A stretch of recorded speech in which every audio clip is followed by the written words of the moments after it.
Queridos alunos, queridos amigos, sejam mais uma vez bem-vindos a essa parceria da Editora Moderna com Farias Brito. Eu sou o professor Newton Souza e nós teremos a oportunidade de estudar juntos a respeito do renascimento cultural. Um momento importante da história da humanidade, na medida em que alterou a infraestrutura do pensamento, da mentalidade geral e fez uma oposição àquela mentalidade propriamente da Idade Média, que havia sido elaborada com o concurso da Igreja Católica Apostólica Romana. O renascimento cultural está situado no epicentro de determinados momentos cruciais de transformação da mentalidade humana, na medida em que o comércio, na medida em que as grandes navegações, na medida em que a expansão marítima começou a tomar conta daquele ambiente e da atmosfera econômica dos homens de então. Então é muito importante você estar atento a essa aula, com o seu caderno, tomando notas, fazendo em tópicos as suas análises, para que você possa se apropriar desse conteúdo tão importante e tão recorrente nos mais diversos concursos, vestibulares, enfim, nas provas que você venha a enfrentar. Então, vamos comigo e vamos aprofundar o nosso olhar a respeito do renascimento cultural. Bem, meus caros amigos, queridos internautas, vocês estudiosos da história e todos vocês alunos do Farias Brito que nos acompanham, bem como os alunos que nós acabamos fazendo através da rede, através da internet. Na condição de professor de História Geral, eu gostaria de chamar sua atenção para esse fenômeno histórico extraordinário chamado renascimento cultural. E eu começaria pedindo a você para analisar comigo o sentido dessa palavra. Renascer significa exatamente fazer revivecer, acordar algo que estava adormecido no passado. Se esse renascimento é cultural, ele mexe exatamente com os aspectos fundamentais do pensamento humano, do construto de natureza artística, de natureza filosófica, que estavam perdidos num passado. Muitas vezes imaginamos que as ideias possam vir a morrer, mas existem ideias cuja consistência ainda são usuais. Talvez ideias que possam ser recicladas, revistas, repensadas. É o caso da antiguidade clássica, a antiguidade greco-romana, o que vai fazer com que muitos dos pensadores da Idade Moderna, quais sejam homens como Galileu, Leonardo da Vinci, William Shakespeare, Donatello, homens como Rafael de Sanzio ou de Sanzio, eles venham a beber na fonte do passado. O interessante é que o termo renascimento, ele tem uma relação com o conceito que eles fizeram da Idade Média como sendo a Idade das Trevas. Na cabeça dos renascentistas, sobretudo esses artistas escultores, artistas pintores, pensadores científicos, como era o caso de Galileu Galilei, que chegou ao ponto de negar uma tese da própria Igreja Católica, a tese do geocentrismo. A cabeça desses homens encarava a Idade Medieval como uma fase obscurantista. E de modo preconceituoso, eles taxavam a Idade Média como sendo a Idade das Trevas, como a dizer que eles não tiveram produção cultural alguma. Tudo bem, nós podemos até admitir que as ciências estagnaram no tempo e no espaço, sob o monopólio, sob o exclusivismo que a Igreja Católica fez em relação ao conhecimento humano de então, trancafiando os livros nos seus mosteiros medievais, que se tornaram centros da cultura medieval feudal. Mas nós não podemos afirmar isso em absoluto, levando-se em conta que houve produções culturais, sim, como os cantos gregorianos, como as canções dos trovadores, as iluminuras, que eram literaturas ilustradas em livros. Obviamente, nos capítulos desses livros, havia a abertura do capítulo com uma ilustração que tentava, de alguma forma, abarcar a abordagem feita. Ainda nós temos a arquitetura românica, a arquitetura gótica, que também foram produções culturais interessantes da Idade Medieval. Tudo bem, os alquimistas foram perseguidos, mulheres foram queimadas nas fogueiras como bruxas, judeus também, tendo os seus bens confiscados. Era uma época taxada de obscurantismo por isso. Uma época que tornava exclusiva a fé como única fonte de conhecimento humano. Por isso a ideia de renascer, trazer à tona novamente o pensamento clássico greco-romano. Por isso essa posição de negação em relação à Idade Medieval e de contraposição de uma mentalidade que seria eminentemente moderna nesse tocante. Perceba que a Idade Moderna ela está sendo marcada pelo advento das grandes navegações. As grandes navegações colocaram estes homens europeus em contato com os mais diversos povos da África, do Oriente e até da América. Isso acabou criando toda uma emergência de busca de produção cultural própria. Se nós observarmos as cidades italianas, elas ainda carregavam o sopro do passado na medida em que as ruínas de Roma, bem como os escritos gregos que vieram às cidades italianas e suas bibliotecas através das mãos dos sábios bizantinos, fugidos da tomada de Constantinopla e que se albergaram, se protegeram nessas cidades italianas de Milão, Florença, Veneza, simplesmente nós vamos perceber que cidades navegadoras como Gênova, elas vão acabar acolhendo toda essa profusão cultural, o que vai criar uma espécie de superexcitação nos artistas de então, que acabavam sendo financiados. Quero que você se recorde também que as cidades italianas monopolizavam o comércio das especiarias. Tanto é que você deve fazer uma correlação entre o auge das especiarias e a sua vulgarização para entender o auge do Renascimento e a sua decadência ou o seu ocaso. Na medida em que sobra dinheiro, esse dinheiro vai ser aplicado nas próprias artes, no chamado mecenato, que se transformou numa das características gerais do Renascimento. O mecenato era o patrocínio desses artistas, como Leonardo da Vinci, mais propriamente de Vinci, da cidade de Vinci, como Rafael, como Donatello, como Michelangelo, o genial Michelangelo. Então, obviamente, você vai perceber que esses homens estavam atendendo a uma burguesia emergente.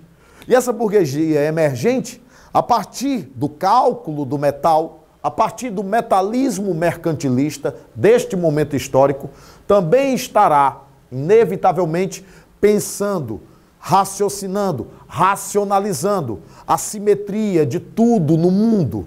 É uma mentalidade nova que surge, de modo que eu posso dizer que o renascimento cultural se ajusta à formulação de uma ideologia da mentalidade burguesa, um reposicionamento da burguesia diante do próprio mundo, porque ela olha para trás e não se encaixa na tese do preço justo da igreja, nos impedimentos de lucro ou de usura, cobrança de juros. A burguesia procura se posicionar, procura um lugar para respirar, procura o seu próprio mundo, uma visão de mundo que se adeque à sua simetria matemática, racionalista, e não só aquela que era mística, baseada no exclusivismo da fé. As cidades italianas tinham um acúmulo de capital para tanto, tinham artistas a mancheias para tanto, tinha a profusão do comércio marítimo, então, tinha um monopólio das especiarias. As cidades italianas tinham a presença desses sábios bizantinos, e isso fez com que ela fosse o berço desse renascimento cultural, que também se espalhou naturalmente por Portugal, com Gil Vicente, no teatro, pela Inglaterra, com William Shakespeare, também no teatro. William Shakespeare, que vai dizer uma frase que já foi cobrada em prova várias vezes, que obra de arte é o homem, que vai chegar a dizer que se desse ao homem a matéria-prima com que Deus fez o universo, o homem também faria universos. Porque a ideia de criar, a ideia de pintar, a ideia de esculpir, Era uma tentativa desse homem, poeticamente, se aproximar da divindade, em produzir algo similar a essa divindade. Era uma visão otimista, que é outra característica do renascimento cultural, na medida em que ele vê o mundo não mais como local onde o diabo foi aprisionado, mas como a obra de Deus, como a obra divina, e o homem seria a obra-prima de Deus, e Deus seria equivalente também a um artista nesse sentido. Essa burguesia emergente está confluindo igualmente para um posicionamento de absolutismo monárquico que vai fazer com que tudo comece a se tornar mais nacional do que supranacional, mais nacional do que universal, dentro da latinização ou romanização da Igreja Católica Apostólica Romana. Tudo isso converge para favorecer a profusão do renascimento cultural como um grande movimento intelectual da época. Sobretudo quando Galileu acaba aprofundando os estudos de Nicolau Copérnico e defendendo a tese do heliocentrismo, o Sol como centro do universo, contradizendo a Igreja e solapando as estruturas dessa autoridade, embora preso até a morte. Simplesmente o heliocentrismo começou a abrir uma fenda no sentido de outras pessoas e pensadores começarem a questionar as verdades inquestionáveis ou as verdades dogmáticas da Igreja Católica Apostólica Romana naquele momento histórico. Como características gerais, nós temos o chamado racionalismo, porque na verdade eles acreditavam que não era só a fé, eles acreditavam que a razão também é uma obra divina, e se Deus nos fez pensando, questionando, raciocinando, isso abriu caminho para o criticismo. Na verdade, o Renascimento era o resultado de um movimento anterior, prévio, precursor dele, chamado de humanismo. O humanismo inicialmente era literário. Os monges comparavam as obras com Platão, comparavam as obras com Aristóteles. As obras bíblicas passavam a ter uma necessidade de explicação filosófica. Não é à toa que no passado, diante da oposição a essa tese de idade das trevas, houve a produção da patrística com Santo Agostinho, baseada em Platão, e da escolástica de São Tomás de Aquino, baseada em Aristóteles. O humanismo literário criou um criticismo da documentação fundamental e fez com que as obras greco-romanas, sobretudo a partir das chamadas universidades, se tornasse comum a acessibilidade a esses pensadores greco-romanos, abrindo o flanco para essas criações artísticas, para esses pensamentos ou teorias científicas, para pensamentos relacionados com uma filosofia que fundamentasse a própria Bíblia. O Renascimento, ele rompe de alguma forma com as estruturas do pensamento medieval, mas ao mesmo tempo ele mantém temáticas existentes, pré-existentes, como temas bíblicos. Eu me refiro a Davi, de Michelangelo, o próprio Moisés. Leonardo da Vinci também pintou Ana, Maria e Jesus. Nós vamos perceber claramente que é muito mais ruptura.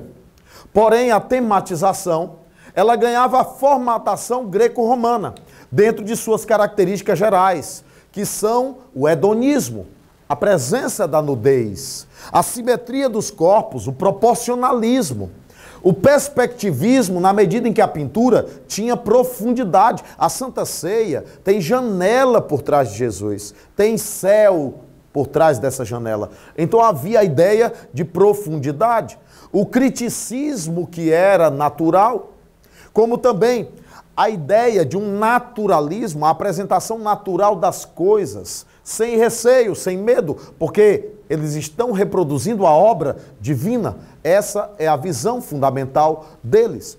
Você percebe que o renascimento cultural, dentro de suas características, também prega toda uma perspectiva de originalidade, do ponto de vista do pensamento moderno, embora buscasse fonte de inspiração, não sendo propriamente uma cópia, mas uma fonte de inspiração na técnica, uma inspiração técnica no pensamento greco-romano, na forma como era apresentado o pensamento romano, a arte romana, a escultura romana, a pintura romana ou mesmo grega, propriamente dita. Então, desse modo, nós precisamos compreender que o renascimento cultural, ele dá à burguesia uma ideologia, dá à burguesia uma cultura que lhe seja própria. Mas, ao mesmo tempo, ela prega o chamado individualismo. Porque Mona Lisa, a obra-prima, uma das obras-primas de Leonardo da Vinci, Mona Lisa está sozinha.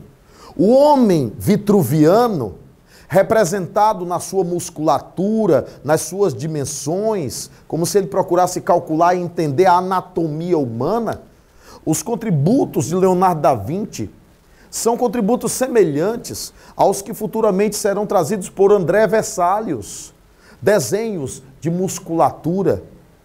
Fala-se até que ele tenha subornado coveiros para utilizar-se de corpos.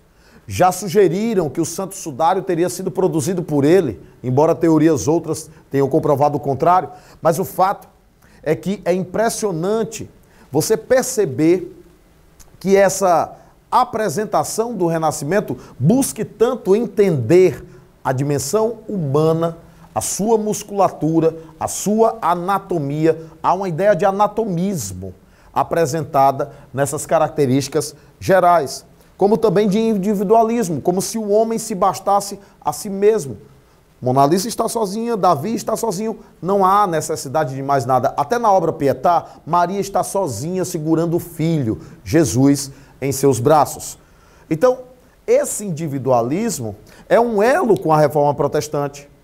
Porque a Reforma Protestante vai dizer que o homem por si só se salva pela sua fé em Jesus, sendo ele o caminho, a verdade e a vida.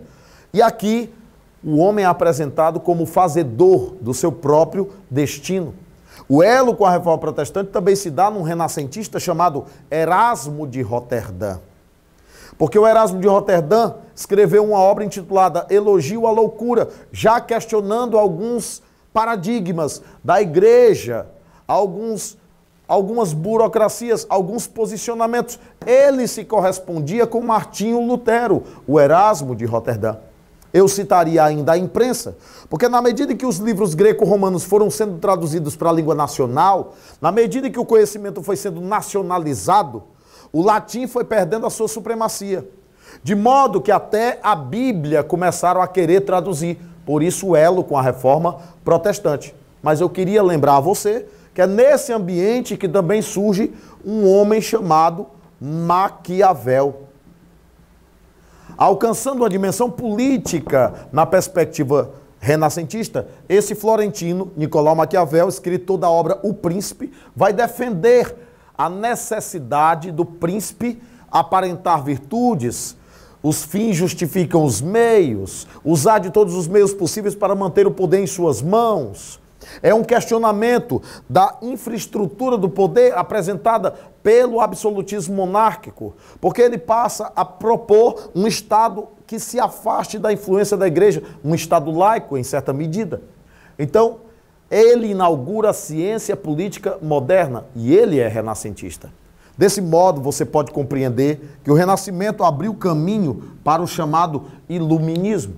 Se no Renascimento a razão e a fé são casadas, no Iluminismo a fé é abandonada.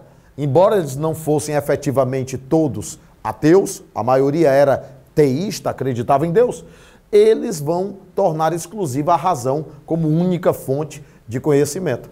Então você percebe que a burguesia encontrou no Renascimento sua cultura, encontra na Reforma Protestante sua religião e encontra no Iluminismo a sua política e a sua economia. Tudo isso faz parte de um processo, de um encaminhamento geral do crescimento e amadurecimento da burguesia. Com essa aula do renascimento cultural, você conseguiu compreender não somente o renascimento em si, mas também a trajetória da burguesia e de que modo as relações com o pensamento burguês produziram determinados construtos de natureza cultural, filosófica e científica. Uma forma de criar uma nova visão de mundo que se adequasse muito mais àquela matemática financeira que estava se apresentando com o metalismo, com o mercantilismo, com os pactos coloniais, com o devassar dos mares na direção de outros mundos. Eu sou o professor Newton Souza. Espero que você tenha aproveitado essa aula e tome nota para que você possa, em revendo a aula, poder fixar determinados conhecimentos. Essa é uma parceria do Farias Brito com a editora Moderna. É o Sistema Farias Brito ao seu alcance. Até mais.